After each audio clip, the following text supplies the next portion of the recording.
Hey, what's up, my friends? There are two things that I wish I would have known about this hose reel before I bought it. I'm going to talk about those two things in just a second.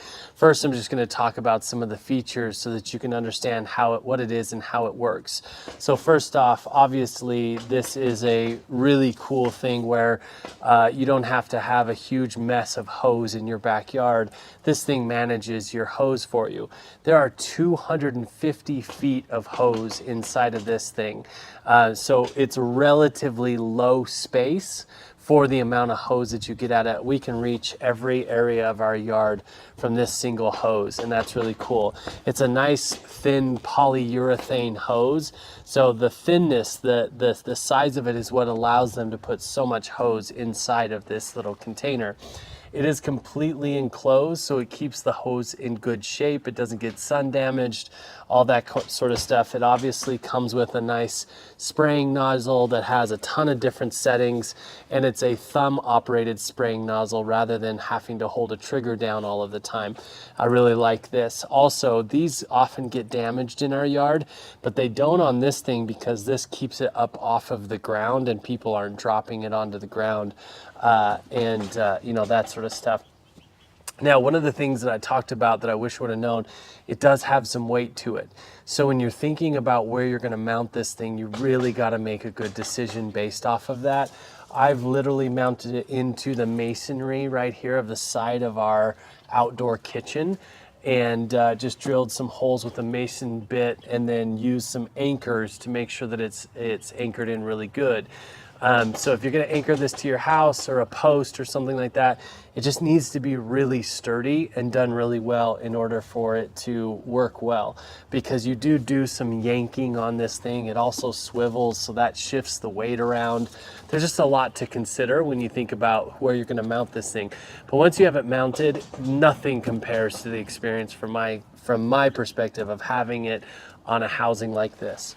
Obviously it swivels 90 degrees. It doesn't quite swivel 90 degrees for me because it hits this countertop right here, and then it also hits the bush, but this was the best location for me to put it in for us.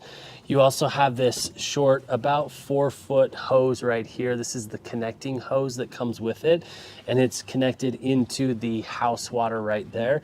Now, you don't have to use this connecting hose. So if you've got to put this further away from a faucet or a hose bib, you just would have to use a different hose to hook it up to the side. These are nice, really nice connectors on the connecting hose. They're really nice and tight, and you can wrench them down with a wrench.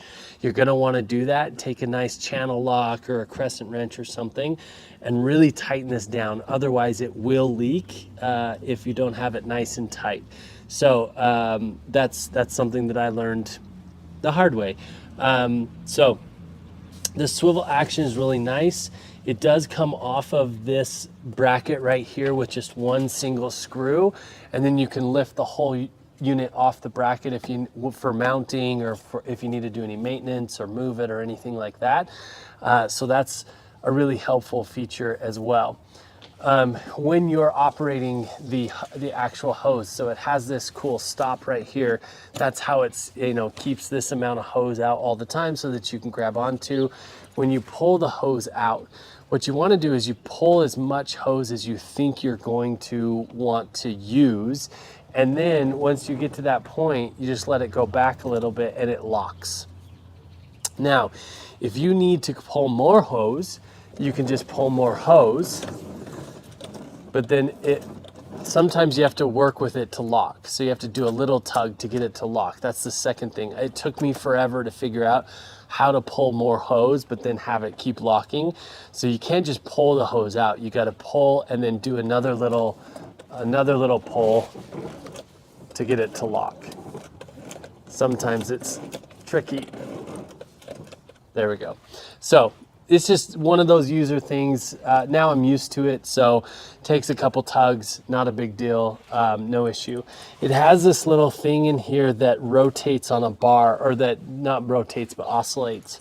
So when the hose goes in, it actually moves back and forth, so the hose winds in evenly rather than having some jumbled mess inside the actual housing, which is really, really cool. And then of course, when you're ready to put the hose away, you just give it a little forward tug and then it goes back in. Now, don't let this thing just whip in. We've also noticed that, and it goes a little bit crazy when we just let the hose go. So you do want to follow the hose with a little bit of tension in. So one, so that it reels up really nice, doesn't damage the hose, and that this thing doesn't hit the housing of the reel really hard. So you do want to just attend to that so you don't ruin it. And keep it nice and in good working condition for a long time. I've absolutely loved having this thing in our backyard. It is an essential now. We used to just have a mess of hoses everywhere, and this thing has helped me maintain our hoses so much better. I'm really grateful for it, and I hope you like it as much as we do. Peace.